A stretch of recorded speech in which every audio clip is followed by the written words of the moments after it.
is Catherine. I am 45 years old. This is my story. I own a company, a very big company. We make software for computers.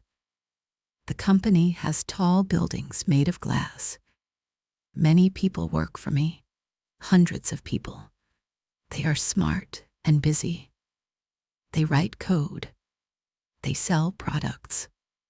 They make the company strong. My father started this company. He built it from nothing. He was a good man. He was kind to everyone. He always told me something important. Catherine, he would say, it does not matter if you are the CEO or the cleaner. Everyone is important. Treat every person with respect. I always remembered his words. His words were a light for me. Last year, my father passed away. It was a very sad time for me.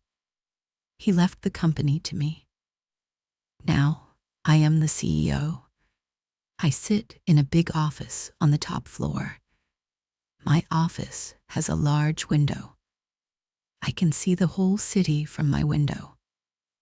I see cars like little ants. I see buildings like small boxes. I feel very high up, maybe too high up. My life is full of meetings and reports.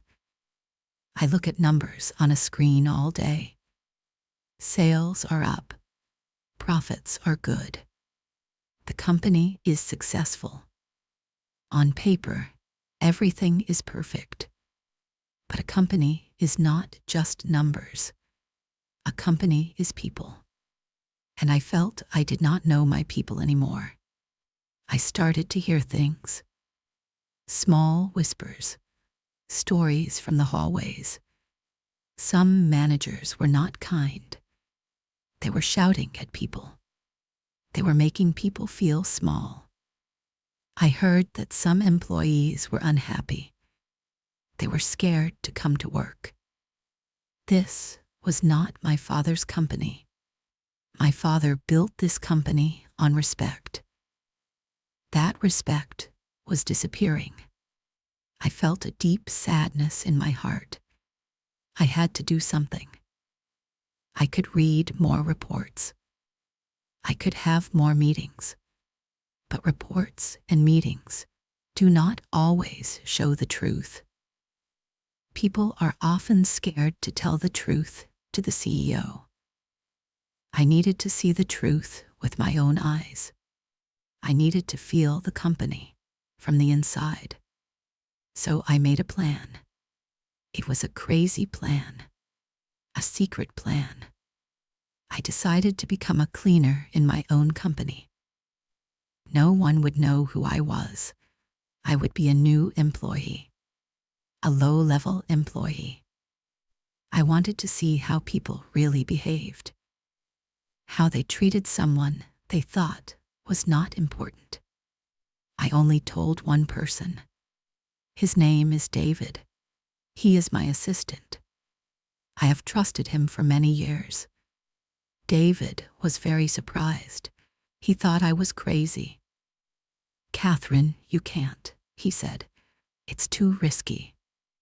But he saw the look in my eyes. He knew I was serious. So he helped me.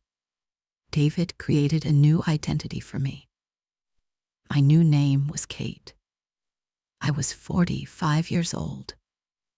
I had some experience as a cleaner. It was all a lie, of course, but it looked real on paper. David arranged the job through a cleaning agency.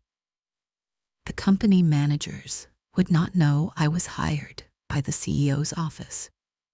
They would think I was just another agency worker. The next step was to change my appearance. I am the CEO. I usually wear expensive suits. My hair is always perfect. My nails are always done.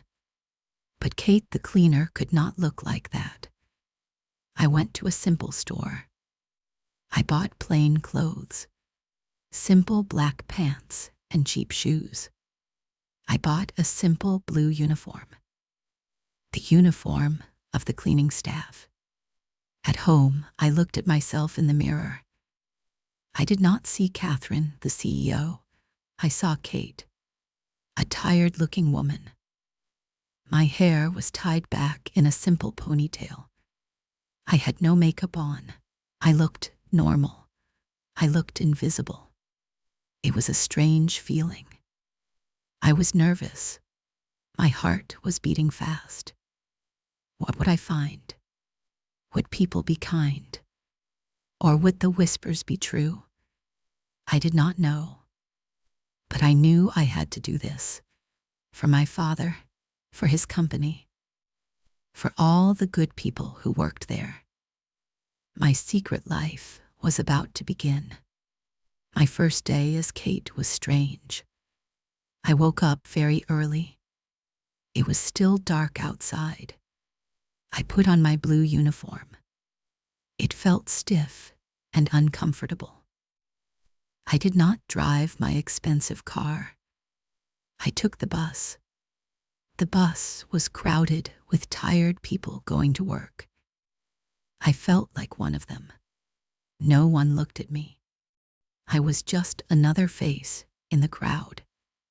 I arrived at my company building, my beautiful glass building. But I did not walk through the big front doors. The doors I walked through every day as Catherine. David told me the cleaning staff used a different entrance, a small door at the back of the building. The service entrance. It was in a dark alley. It felt like entering a different world.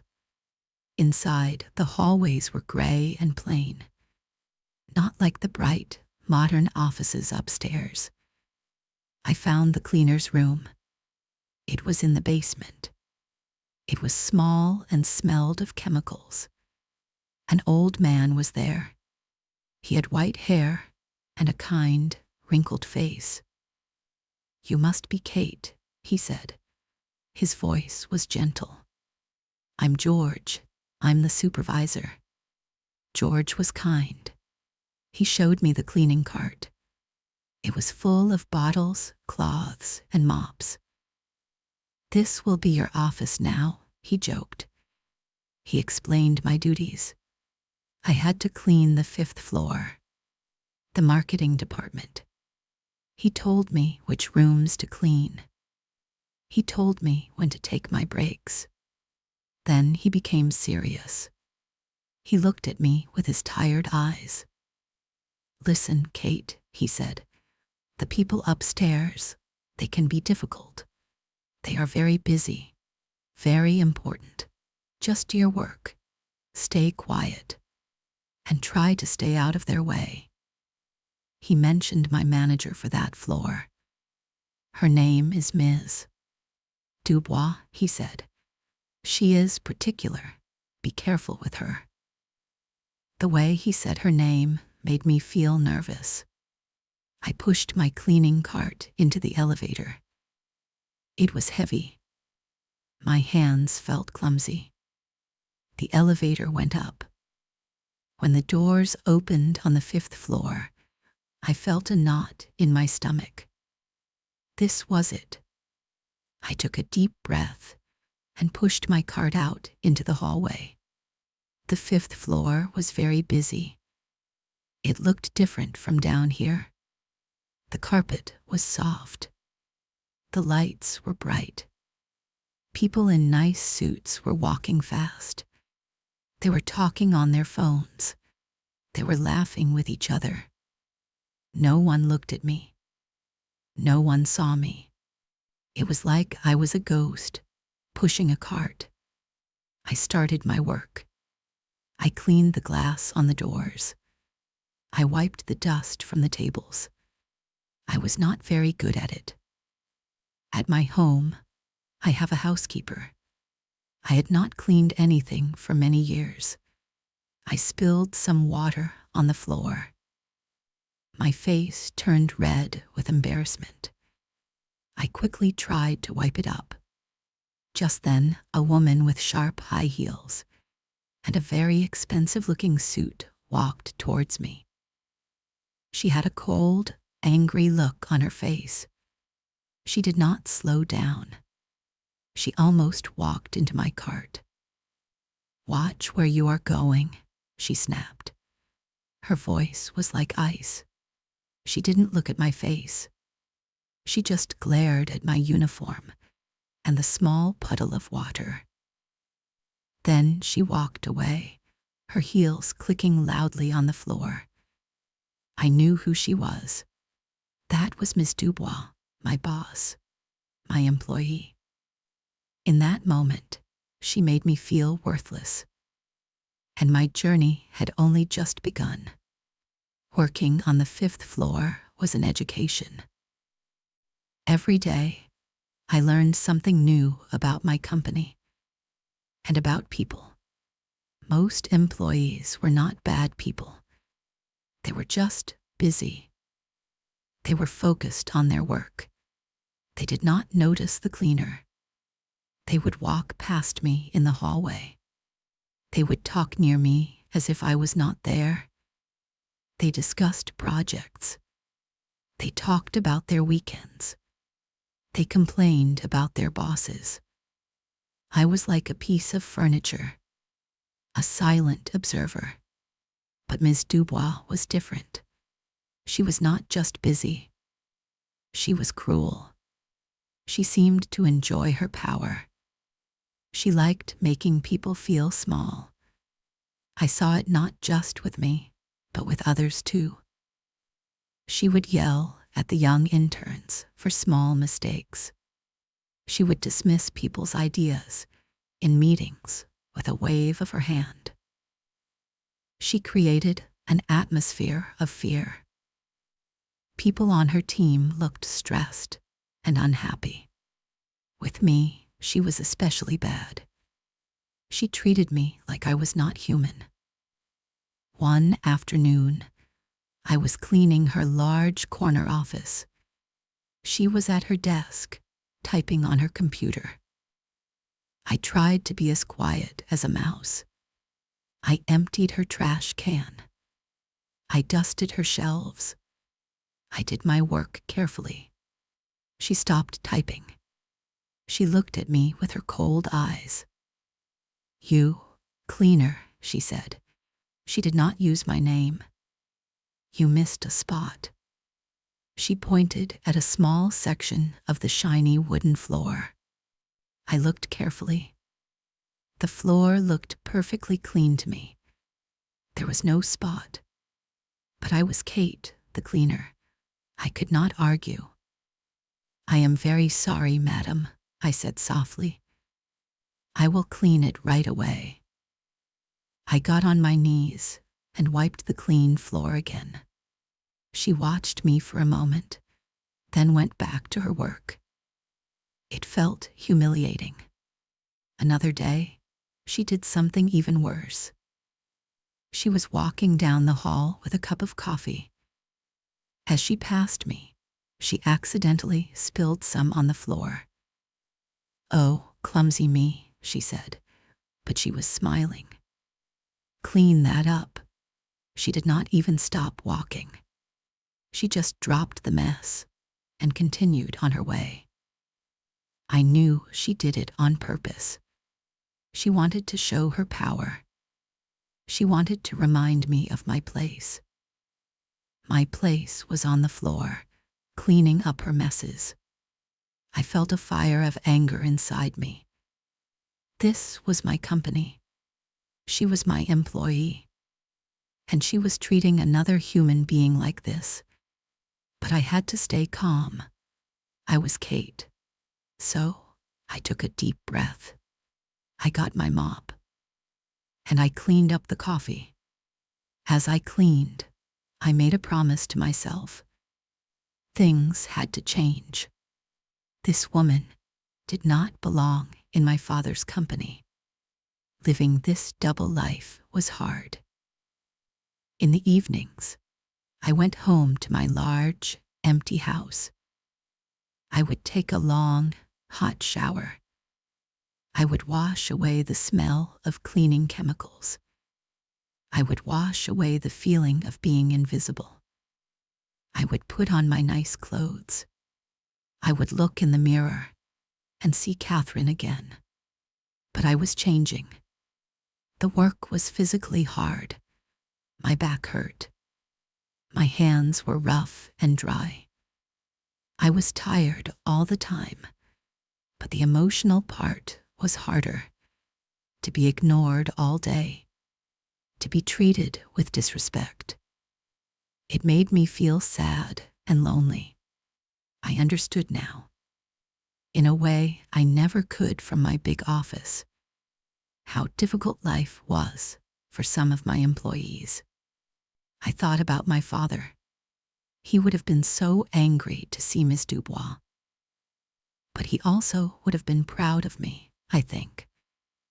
Proud that I was trying to find the truth. His memory gave me strength to continue. I had to see this through to the end. I had to find the good people too. I had to believe there was still good in my company. And then I met Liam. The days started to blend together. Cleaning, being ignored, being criticized by Miss Dubois. It was a tiring routine. I started to feel that maybe my plan was a mistake. Maybe the whole company was like this. Maybe my father's values were gone forever. I felt a sense of despair. But then a small light appeared. His name was Liam. He was a young man who worked in the marketing department. He had a small desk in a busy corner. He wasn't a manager. He was just a regular employee. I noticed him because he was different. He was quiet, but he was always working hard. One morning, I was sweeping the floor near his desk. I was feeling particularly low. Ms. Dubois had just yelled at me for being too slow. I felt like crying.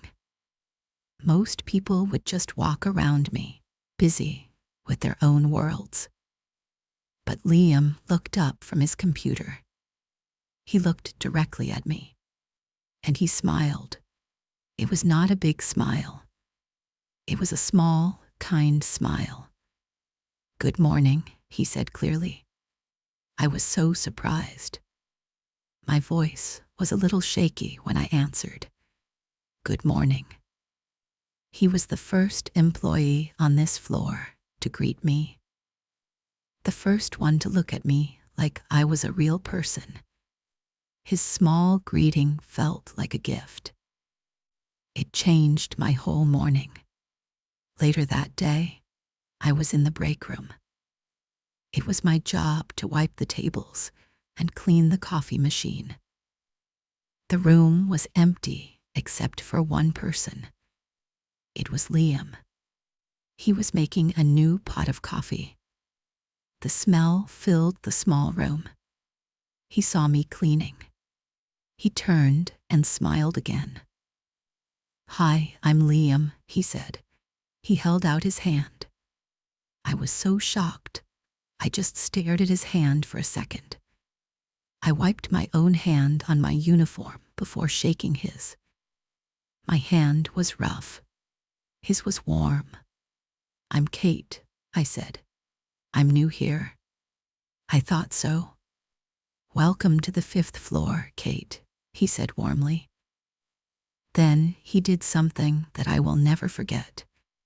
He picked up a clean mug. "Would you like a cup of coffee? I just made it. It's fresh." I couldn't believe it. An employee offering the cleaner a coffee. In this place, the cleaners were supposed to serve the employees, not the other way around. I was speechless for a moment. "Oh no, thank you," I mumbled. "I should be working." Liam just smiled. Everyone needs a break, he said kindly. Cleaning this whole floor is hard work. Please, let me get you a cup. He didn't wait for my answer. He poured the coffee into the mug and handed it to me. No charge, he said with a little wink. I took the mug. My hands trembled slightly. It was just a cup of coffee, a simple, small thing. But it felt like so much more. It felt like respect. It felt like kindness. It felt like someone saw me, Kate the cleaner, as a human being. I sat down at one of the tables I had just wiped. I drank the coffee slowly. It was the best coffee I had ever tasted in my entire life. In that moment, Liam gave me more than coffee. He gave me hope. Hope that my father's spirit was still alive in this company, hiding in a small corner. After that day, I started to watch Liam more closely. I wanted to know if his kindness was real or just a one-time thing. I discovered it was real.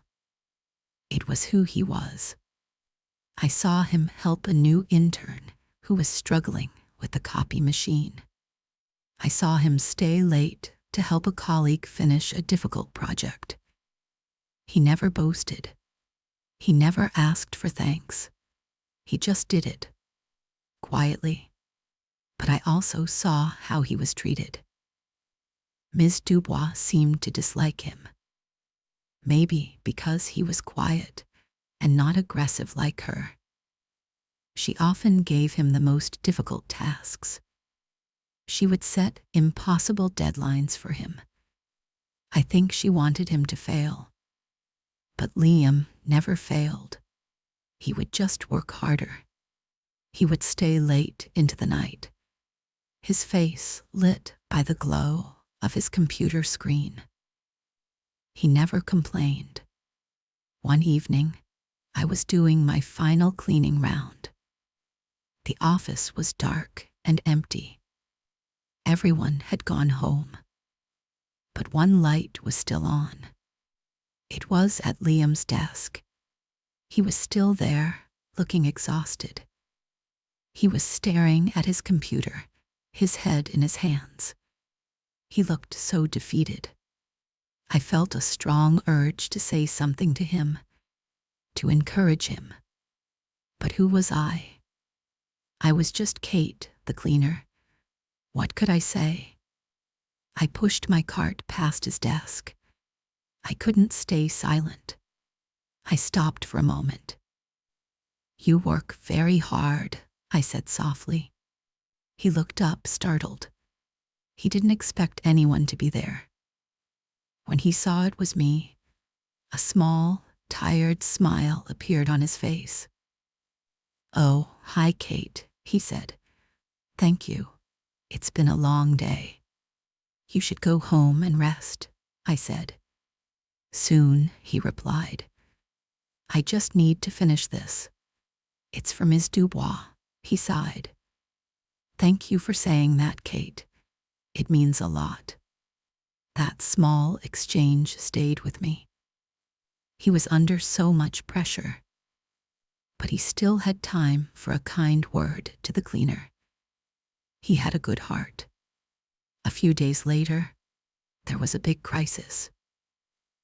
Ms. Dubois had a very important presentation for a new client. She had been working on it for weeks.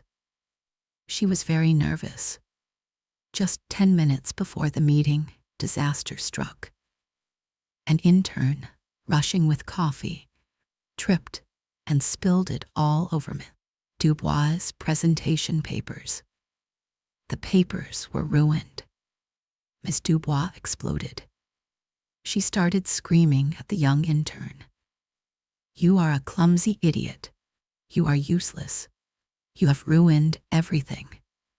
Her voice was filled with rage. The poor intern started to cry.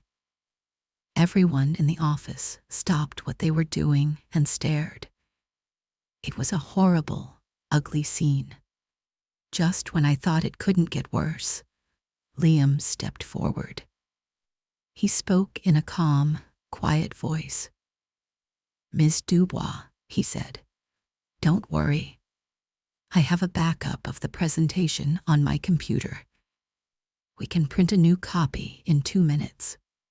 He quickly went to his desk, opened the file, and printed the documents. He saved the situation completely. He handed the fresh, clean papers to Ms. Dubois. She snatched them from his hand without a word. No thank you. No sign of gratitude. She just turned and walked into the meeting room as if nothing had happened.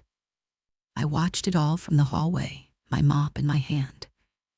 I saw her cruelty, her unprofessional anger, and I saw Liam's quiet competence, his grace under pressure, his kindness in a moment of crisis. And I knew he was the kind of person my father would have admired. He was the future of this company. Ms. Dubois was its past. I had been Kate the cleaner for almost a month. My body ached every night. I had blisters on my hands, but my heart was heavier than my body. I had seen enough. I had seen the good and the bad. I saw the fear that Ms. Dubois created. I saw the quiet strength of Liam. The final piece of the puzzle came one afternoon. I was cleaning near Ms. Dubois' office. Her door was slightly open. She was on the phone, talking in a low voice, but I could hear her. She was talking about her team. "We need to make some cuts," she was saying. "Get rid of the weak ones. Liam, for example. He's too soft, too quiet, not a leader. He is the first one on my list to fire." My blood went cold. I had to stop myself from dropping my cleaning spray. Fire Liam. She wanted to fire the best person on her team, the most hardworking, the kindest, the most competent one. Because he was quiet. I felt a rage building inside me. A cold, clear rage. This was the final straw. She was not just a bully.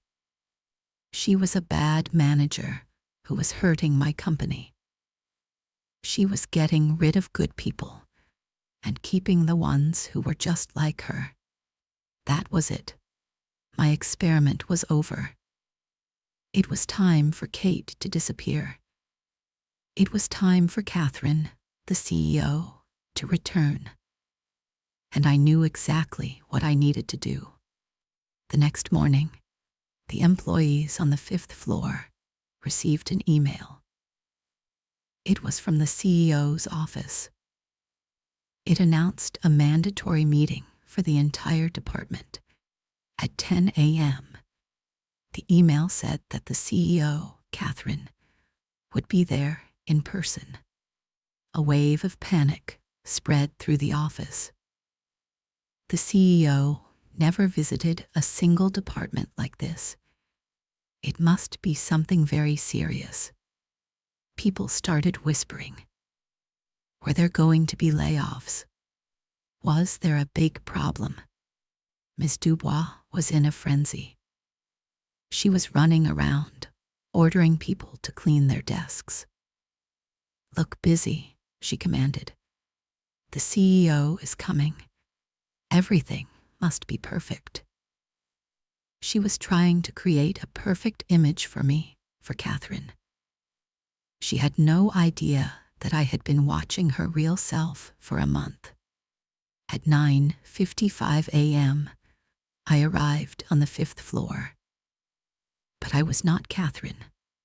Not yet. I was still Kate. I wore my blue cleaner's uniform. I pushed my cleaning cart. I started wiping a window in the hallway, right outside the big conference room where everyone was gathering. Miss Dubois saw me. Her eyes widened with fury. She rushed over to me. She spoke in a low, angry hiss. "What are you doing here? Are you crazy? The CEO will be here any second. Get that ugly card out of here. Go. Hide in a closet somewhere. I don't want her to see you." I stopped wiping the window. I turned and looked directly into her eyes. I spoke in a calm, clear voice. "I am here for the meeting," I said. She laughed. A short, ugly laugh. "You, a cleaner, in a meeting with the CEO. That is the most ridiculous thing I have ever heard. Now get out of my sight before I call security and have you fired." I stood up straight. I was no longer hunched over like a tired cleaner. I looked down at her. "Actually," I said, my voice now firm and strong, "you can't fire me, but I can fire you." The look on her face was a mixture of confusion and shock. She opened her mouth to say something, but no words came out. I walked right past her. I pushed open the doors to the conference room and walked to the front. The room was full. All the employees of the marketing department were there. They all stared at me. The cleaner, standing at the front of the room. I saw Liam in the back. He looked very confused. He probably felt sorry for me. He probably thought I was going to be fired. My assistant, David, was waiting for me. He was dressed in his usual smart suit. He gave me a small, encouraging nod. He handed me a microphone. I took it. My heart was pounding, but not with fear, with purpose. I took off the simple cap I wore as Kate. I let down my hair. I stood tall. I looked out at the sea of confused faces. "Good morning, everyone," I said into the microphone. My voice was the voice of Catherine, the voice of a CEO. It was strong and clear. It filled the room. For those of you who may not recognize me, my name is Catherine. I am the CEO and owner of this company. A loud gasp went through the room. People were looking at my cleaner's uniform, then back at my face. They were whispering to each other. I saw Ms. Dubois near the door. Her face was completely white. She looked like she had seen a ghost. "For the past month," I continued, "I have been working alongside you. My name was Kate. I was your cleaner. I started this experiment because I wanted to see the truth of our company. Not the truth from reports, but the truth from the ground up." My eyes found Miss Dubois. I stared right at her. "And I have learned a lot. I have learned that we have a manager who leads with fear, not respect. A manager who bullies her team. A manager who thinks kindness is a weakness. A manager who would spill coffee on the floor just to feel powerful." The room was dead silent. "Ms. Dubois, your behavior is not acceptable in this company. Your employment is terminated, effective immediately." David signaled to 2 security guards who were waiting outside. They entered the room and walked calmly towards Miss Dubois. They spoke to her in low voices. She did not argue. She was completely broken. They escorted her out of the room. The room was still silent. Everyone was in shock. Then I smiled, a real, warm smile. But I also saw something else, I said, my voice now softer. I saw incredible good in this department. I saw people helping each other. And I saw one person, in particular, who showed me what this company should be about. I looked towards the back of the room. I saw a person who treats everyone with respect, no matter what uniform they wear. A person who is not afraid to be kind. A person who works hard without needing praise. A person who, on my very first day, offered a cup of coffee to a tired, nervous new cleaner. I looked directly at Liam. Liam, would you please come to the front? He looked completely stunned. He slowly made his way through the silent crowd. He came and stood next to me. He looked from me to the crowd, completely lost. Liam, I said, placing a hand on his shoulder. My father always believed that a person's character is their most valuable asset.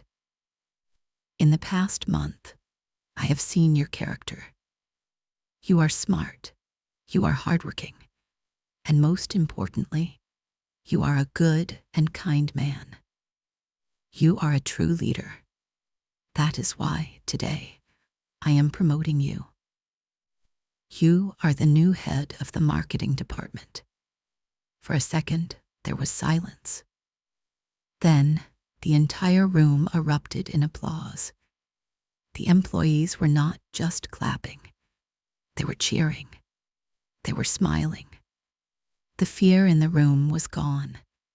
It was replaced with relief and happiness. Liam looked at me, tears in his eyes. Thank you, he whispered. I don't know what to say. You don't have to say anything, I replied.